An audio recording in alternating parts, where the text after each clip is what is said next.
सबसे पहले तो आए हुए पत्रकार सम्मानित मेरे भाइयों को राम राम। और जो लखीमपुर खीरी में शहादतें हुई हैं उनको सभी को मैं श्रद्धांजलि दूंगी अपने पूरे ज़िला बुलंदशहर उत्तर प्रदेश भारत की तरफ से। मैंने जो ये पीसी बुलाई है, एक थोड़ा कुछ लोगों का मुझे फ़ोन भी आ रहा है, मैं कुछ देख भी रही हूँ कि वीडियो में कि वहाँ के लोग खुश नहीं हैं इस चीज़ से। देखिए, खुश तो अभी हम भी नहीं हैं और इस चीज़ पे चाहे कितनी भी वो हो जाए खुश कोई नहीं होगा। माहौल बड़ा वहाँ पे गमगीन है बहुत ज़्यादा।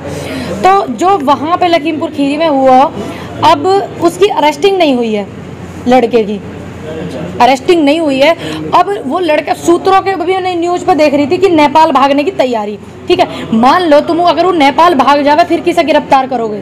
समय जो दिया गया ये बीच में, जब हमारे पास सबूत थे, जब हमारे पास क्या, अरे आप ये देखिए, क्या कभी किसी को गिरफ्तार करने के लिए मुजरिम को उसको नोटिस चिपकाया जाता, दिया जाता है कि आ जाइए आपको पुलिस गिरफ्तार करेगी या आ जाइए आपने ये किया? लेकिन यहाँ कुछ उल्टा चल रहा। तो इस उल्टे को हमें सीधा करना है। आप सभी लोग जैसा सपोर्ट करते हुए आए आंदोलन को, अच्छे लोगों को सपोर्ट करते हुए आए, पीड़ित लोगों को आपने सपोर्ट करा, तो मैं ऐसी उम्मीद करती हूँ आपसे कि आप अपनी समस्त टीम के साथ में वहाँ के लोगों को सपोर्ट करें, क्योंकि गिरफ्तारी नहीं हुई टैनी की। दूसरी बात, मान लीजिए बेटे की गिरफ्तारी नहीं हुई तो पिता का इस्तीफा क्यों नहीं? फिर मुख्यमंत्री बयान देते हैं कि इसमें मंत्री जी की क्या गलती है। मतलब उन्हें अभी भी अपने वोट दिख रहे हैं, अभी भी अपने एक मंत्री जाता हुआ पार्टी से दिख रहा है, जिसके घर से एक एक बच्चा चलेगा, जो एक ही चिराग है अकेला, वो नहीं दिखा। उसके बाद आप देखिए भावना कितनी है उनकी जनता के प्रति।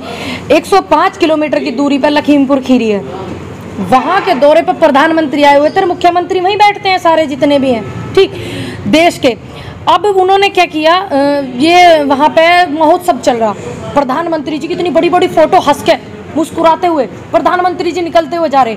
जब पूरे देश में लखीमपुर खीरी लहूलुहान हुआ पड़ा, आप हंस कैसे रहे हो? आप मुस्कुरा कैसे सको?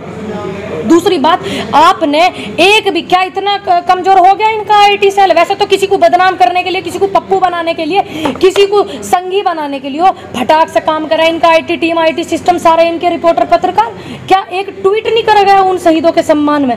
जब देख लिया कि उन किसानों को पता ही नहीं है पीछे से कैसे थार गाड़ी आई है, किस तरीके से फॉर्चूनर गाड़ी आई है, उन्हें रौंदती हुई चली, उन्हें कुछ पता ही नहीं है, क्या दो शब्द सम्मान में नहीं करे गए?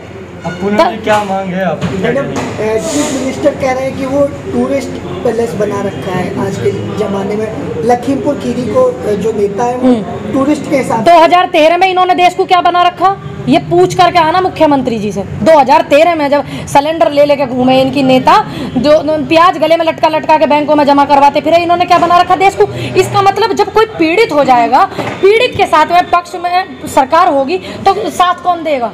जनता। साथ कौन देगा? किसान। साथ कौन देगा? विपक्ष। तब विपक्ष अगर वहाँ जा रहा है, वो उनकी सहानुभूति है। हम जैसे लोगों को क्यों रोका जा रहा?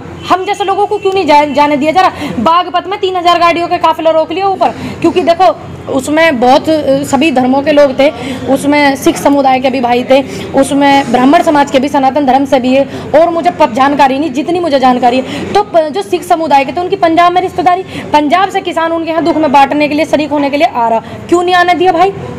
Tourist palace. इन्हें एक बात बताइए, आप कितने गलत शब्द का इन्होंने इस्तेमाल करा, टूरिस्ट पैलेस। आप कैसे कह सकते हो?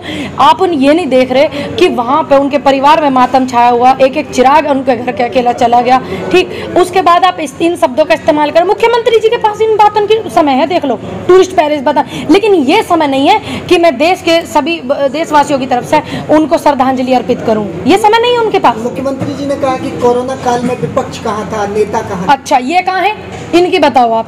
हालांकि मैं विपक्ष में किसी पार्टी में नहीं हूँ, ठीक, लेकिन ये कहाँ है कोरोना काल में? ये वहाँ है, घर से बाहर नहीं निकल रहे, एसी में पड़े हैं अपने घरों में, और किसानों ने मदद करके लंगर लगाया, जो सामाजिक संस्था उन्होंने लंगर लगाया, जो फाउंडेशन है उन्होंने लंगर लगाया, जो सिख समाज के लोग बॉर्डर पर बैठे उन्होंने लंगर लगाया, जो किसान बैठे उन्होंने लंगर लगाया ऑक्सीजन का। ये कहाँ है इनकी? पूछो तुम, ये कहाँ है? क्या महीने सुना है ये तो 7 साल से ना दिख रहे, दूरबीन से भी कहाँ गायब हो गए? ये तो दूरबीन से भी ना दिख रहे। अपनी बताओ, ये अपनी कहाँ है? आदमी अपनी फिक्र करे, दूसरे की छोड़ दो जी। मैडम, क्या जिस तरीके से 45 लाख रुपए एक सरकारी नौकरी दी गई है, क्या आप उससे सहमत हैं? देखिए, मैं कौन होती हूँ इस बात से सहमत होने वाली? सहमति होनी चाहिए उनके परिवार की, सहमति होनी चाहिए उस बहन की, सहमति होनी चाहिए उस माँ की, उस बाप की जिसने उन बच्चों को पैदा करा, उनके परिवार के लोगों की। सबसे पहली सहमति उनकी, ठीक। उसके बाद में सहमति देश की जनता की। जनता, जनहित के आगे हर किसी का कद छोटा होता है, चाहे कोई प्रधानमंत्री है, चाहे कोई राष्ट्रपति है, चाहे कोई मुख्यमंत्री है, बाकी तो सारे नीचे ही आवे राष्ट्रपति जी से। जनहित क्या हर किसी कद छोटा, सबसे पहली सहमति उनकी, बाद की सहमति जनता की। ठीक है, नेता कौन बनाता? हम बनाते हैं नेता। मैं किसी नेता को सपोर्ट नहीं करूंगी, किसान नेता को, या आप समझ लो मैं उनके परिवार को सपोर्ट करूंगी। किसान नहीं, अरे मैं तो झूठ नहीं बोलती, मैंने कभी झूठ नहीं बोला। आप ये देखो लोगों के पास इस चीज के लिए समय रखा, लेकिन दो शब्द राजनीति से भी लगाव रहेगा जी। नहीं, मैं राजनीति वार्जी चुनाव पुनाव न लड़ा करते हम भाई। हमारे द्वारा इतना ना तो पैसा है, ना हमारे द्वारा हिसाब किताब अपने पिटारे में खा लिया, कुछ नहीं है। रही बात किसानी की, मैंने अपने एक इंटरव्यू में ये बोला है कि मैंने 9 साल की उम्र में अपनी माँ को सपोर्ट करा खेती में, अकेले खेती नहीं करी। लेकिन तुम्हारे मुख्यमंत्री योगी आदित्यनाथ से ज़्यादा खेती कर दूंगी, प्रधानमंत्री से कर दूंगी, स्मृति ईरानी जी से कर दूंगी ज़्यादा खेती, ये तुम्हारे पड़ोस में विधायक जी, ये सांसद है भोला जी, उनसे ज़्यादा कर दूंगी खेती। और ऐसी खेती नहीं करने की जो सिर्फ फोटो खिंचवाने के लिए करी जा, इनसे ज़्यादा पैदावार करके खेती कर लूंगी। मैंने कभी ये नहीं बोला कि आप एक भी मेरी इंटरव्यू में ये दिखा दिया कि मैं किसान हूँ। मैं किसान की बेटी हूँ, और महिला मजदूर किसान की बेटी हूँ जो भूमिहीन है, जिसने दूसरों के खेत में मजदूरी कर रखी 40-40 रुपया में, उसकी बेटी हूँ। उसको अपनी माँ को सपोर्ट करा। एक भी इंटरव्यू में नहीं बोला कि मैं खेती करती हूँ। रही बात खेती करने की, जिस भी सरकार में जितने भी नेता हैं, या जितने मुझसे ज़्यादा प्यार, जो हद से ज़्यादा प्यार करने वाले, चिढ़ने वाले लोग हैं, जब उनका दिल करे मेरे साथ खेती कर ले, मुझे कोई आपत्ति ना। मैडम, मंत्री जी का कहना था एक बार कि जो किसान बॉर्डर पर बैठे वो किसान है। अच्छा, अब मंत्री जी को काम नहीं है कुछ? मंत्री जी को यूं ही काम रहेगा सर्टिफिकेट बांटने का कि कौन किसान है कौन नहीं, खालिस्तानी कौन पाकिस्तानी है। मतलब जो करने के काम है वो नहीं करे। कितनी मंत्री जी ने कितनी वो निकाली है भैया नौकरी, कितनी सफाई कर्मचारी को ने, 59,000 बच्चे 69,000 बच्चे लखनऊ में आंदोलन कर रहे हैं शिक्षक की भर्ती के लिए, शिक्षा मित्र की भर्ती जो होती है। पहले उन्हें देख लो, या तुम्हें यूं फालतू का एक नया काम मिलेगा, सर्टिफिकेट निकालो। संघर्ष कब तक जारी रहेगा? मेरा संघर्ष तब तक जारी रहेगा तब तक मैं जिंदा हूँ, किसानों के लिए, उन महिलाओं के लिए। और एक और आंदोलन चलता रहेगा। देखिए, आंदोलन करने को हमारे घर से लिख के आई है। अब कानून वापसी के बाद हम आंदोलन क्यों करेंगे? गलत बात अगर होगी कुछ ऐसी तो आंदोलन करेंगे, नहीं तो नहीं करेंगे। दूसरी बात, जब बेटियों पर बलात्कार हो जाता है और उनके लिए कोई आवाज़ उठाने वाला नहीं होता, तो हम वहाँ खड़े रहेंगे। आप हमें वहीं बराबर में पाओगे।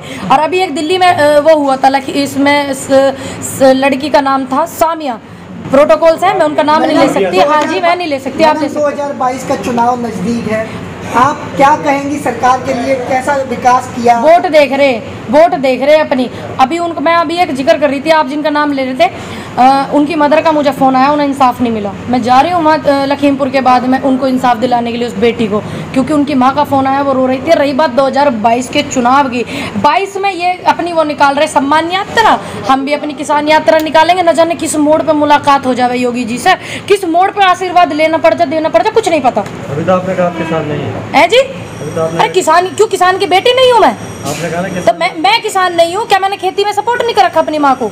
मैडम, मैं बेटी तो हूँ ना महिला किसान की, रोटी तो खाऊं ना, मैं वो नहीं खाती जो वो लोग खाते हैं। मैडम, किसान यात्रा निकालेंगी, कौन से वाले किसान? से निकालेंगी? देखिए, किसान यात्रा इस तरीके की नहीं कि मैं रथ लेकर के बस टीआरपी करूँ।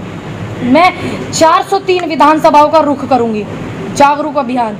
वो युवाओं के लिए भी जिनकी नौकरी नहीं है, वो उन महिलाओं के लिए भी जिनके अत्याचार हो जाता है, वो उन बेटियों के लिए भी जिन पर बलात्कार हो जाता है। जैसे मुरादाबाद में थी लड़की, अगवा कर ली गई, गायब कर दी गई थी। मैं उनके लिए पूरी 403 विधानसभाओं में घूम रही हूँ, 10-15 विधानसभाओं में घूम भी ली हूँ, लेकिन आंखें तरस गई हैं, दिख नहीं रहे योगी जी। मैंने सुना था कि यूपी में दौरा है उनका, तो वो भी मिलेंगे, उनसे मुलाकात होगी। मैडम, मंत्री जी ये भी कहते हैं जेल में अपराधियों को डर लगता है। अच्छा, हम अपराधी हैं? नहीं, हम अपराधी हैं, हम कोई आतंकवादी भैया? कोई मैं यहाँ पे आई हूँ, मैं कोई यहाँ वो लेकर आई, तो अब जेल में डर लगने का मतलब जेल, अब उनको अपराधियों को जेल में क्यों नहीं भेज रहे? जब तो सुनने में आ रहे चर्चे पर्चे आ रहे थे सुनने में कि अपराधी जेल में डर रहे, जेल में बंद हो रहे। अपराधी कहाँ बंद हो रहे? जेल में विपक्ष पड़ा और हम जैसे आवाज उठाने वाले पड़े, और ये तो जो अपराध करके घूम रहे, नेपाल जाने की तैयारी में कर रहे। नहीं, उनका कहना है कि जेल में अपराधियों को डर लगता है। ऐसा जेल में क्या है जो अपराधियों को डर लगता है? जिनकी जो जेल मंत्री हैं, जो जेल प्रशासन है, उनसे पूछना ना। मैं अभी जेल मंत्री ना, मुझे पता, मैं क्या बताऊंगी इस विषय में। कानून व्यवस्था को लेकर कानून